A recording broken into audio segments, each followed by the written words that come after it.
Alors, on vient de voir qu'on peut additionner deux vecteurs, mais on peut également multiplier les vecteurs par des nombres. Alors, par exemple, ici, on a un vecteur U, qui est le point de départ A et le point d'arrivée B, et on multiplie U par 1.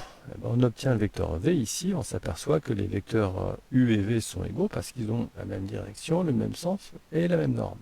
Mais par exemple, si on fait K égale 2, hop là, 2, eh bien ici, qu'est-ce qui se passe? On fait 2 fois U, on obtient un vecteur V qui a la même direction, le même sens.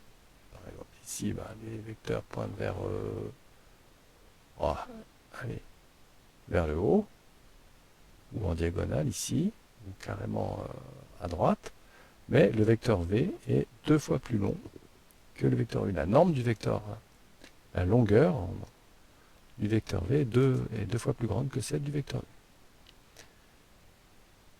Alors, situation pas très intéressante, mais qu'est-ce qui se passe quand on a K égale 0? Eh bien, d'une certaine manière, on n'a plus de vecteur V. Le vecteur V est réduit à un point.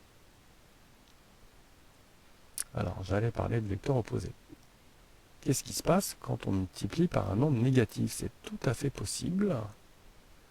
Par exemple ici, eh bien, les vecteurs U et V ont la même direction. D'une certaine manière, ils sont parallèles, mais on avait dit que pour les vecteurs, on disait collinéaires. Mais par contre, leurs normes sont différentes. On voit que le vecteur V, par exemple, quand le vecteur U pointe vers la droite, le vecteur V va pointer vers la gauche et il est 3 fois plus long. Alors, cas particulier, si on fait K égale à moins 1.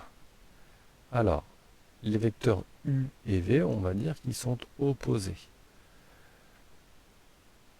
Ils ont la même direction, la même norme, les flèches font la même longueur, mais les sens sont opposés. Alors, le vecteur opposé au vecteur U au vecteur AB, c'est le vecteur BA. Dans ce cas-là, BA et V sont égaux.